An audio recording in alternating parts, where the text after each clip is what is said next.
Like many other guys, when I first started in the gym, my main goal was to get abs. Most of the videos that I watched said that abs are made in the kitchen. You need to do more cardio. You need to lose body fat. And at the time, I was confused whether I should cut or I should bulk because I had kind of a skinny fat physique. And so I made one of the worst decisions I could have made during my noob gain phase, and I went on a long cut. I ended up getting down to 158 pounds. Did I have abs? Well, technically, yes, everybody has abs, but as you can see, I was skinny and emaciated looking. While I did have abs, I felt very unhealthy, I felt sluggish, and I had mental fog. I felt terrible. And even after dropping all of that weight, my abs didn't really look that great. Yeah, they were pretty visible, but to be shredded and have that really defined look where you have veins on your abs and everything, I probably would have had to get down to like 140 pounds, and that would have not have been worth it. So luckily, I ended up changing my goals and started building muscle. At 195 pounds, my abs were almost as visible as they were when I was 40 pounds lighter. But now they were stronger, more developed, and complemented an overall stronger body. What I realized is I didn't just want abs. I wanted to look, feel, and be strong. I wanted muscle that showed in everyday situations and not just Instagram lighting. Now I get compliments from strangers and people I know on my chest and my back and my arms, especially old people. If you're getting compliments from old women,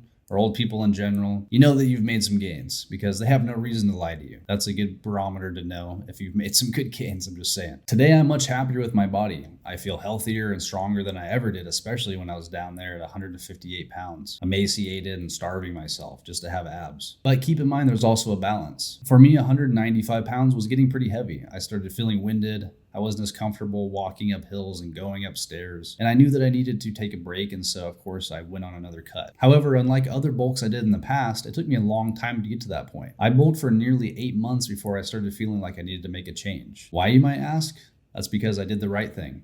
I took a slow, steady approach, slowly put on strength and mass over a longer period of time in just a slight surplus. I stuck to the same exact types of food I was eating before, whole foods like beef, rice, and salmon, and vegetables, potatoes, fruit. I just increased the carbs. That's really all that I did. I switched out chicken breast for chicken thighs. Simple changes like this are exactly what you need to do to put on strength and size and look big and strong in real world situations, because just having abs doesn't make you look like you're strong. Two things can be true at once. You can be big and muscular, but also unhealthy at the same time. Guys that are huge and jacked, but are also on gear, often die from heart attacks at a young age. That's something that you want to pursue and you want to take that risk, be my guest. But fitness means fit for your environment. If you put on a ton of muscle, but you can't run a mile, you can't swim a lap, or have a conversation without getting out of breath, you're not fit. And you're not healthy. There needs to be a balance. And if you care about what women think, abs really aren't as important as romance novels and movies have led you to believe. Abs are often ranked as one of the lower categories of muscles on men that women prefer to be well developed. Coming in first is generally shoulders, arms, back, chest.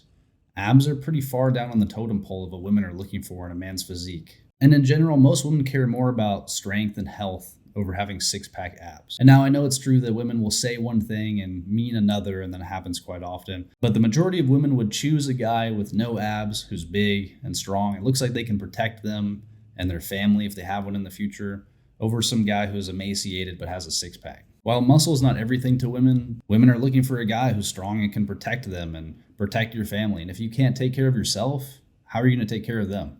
Like I said earlier, everybody has abs, but you have to work them to reveal them, not just starve yourself. Abs are not made in the kitchen. They're made in the gym through hard work, just like every other muscle, just like your bicep, just like your back and your chest. You have to train those muscles to grow them, to reveal them. And you can be at higher body fat percentages and your abs will still show like I have now. My abs are more visible at 195 pounds than they were even at 150 pounds because I had put in the hard work and effort and trained them and developed them. I don't have veins on my abs and they're not extremely shredded right now as I'm still pretty heavy, but they're developed because I put in the work and the effort.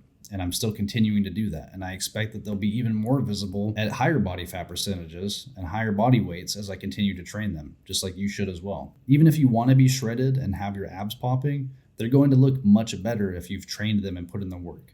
Just starving yourself and getting to a low body fat percentage is going to leave you with flat, underdeveloped abs. Things like weighted crunches and GHD sit-ups are going to give you that well-developed look and strong abs that you're looking for. Unfortunately, for most people, doing compound lifts are not going to build your abs like people say they will.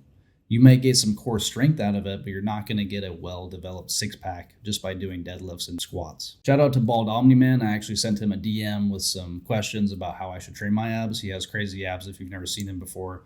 And he responded. He gave me some advice, and he let me know I should do GHD sit-ups, and I've tried them, and it works. At a heavier body weight, I now have more developed and more visible abs than I did even when I was at that lower 175 pounds when I did my last cut, because I put in the work and the time. If you care about aesthetics, abs are important, yes. But if you want to look big and strong in real life, these are the things that you should prioritize. Being strong and muscular, and being able to fill out a t-shirt well. If you can't do that, you're not going to look that big in person. Guys who are shredded in the gym, look great under down lighting, disappear on a large t-shirt and look like they don't even work out in day-to-day life.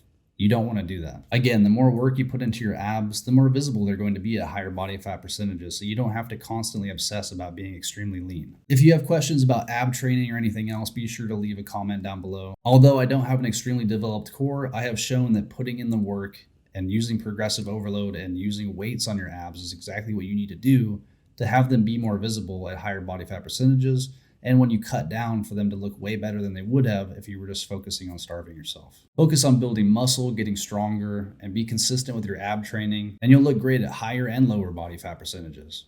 When you're at a higher body fat percentage and if you've been in a bulk for 6 months, your upper abs will still be showing and they'll be pretty developed. And when you get down to that shredded look, your abs will look amazing. Keep putting in the work and keep putting in the effort and the hard work. And if you did enjoy the video, make sure you drop a like and subscribe for more videos like this. I'll see you guys next time. Peace.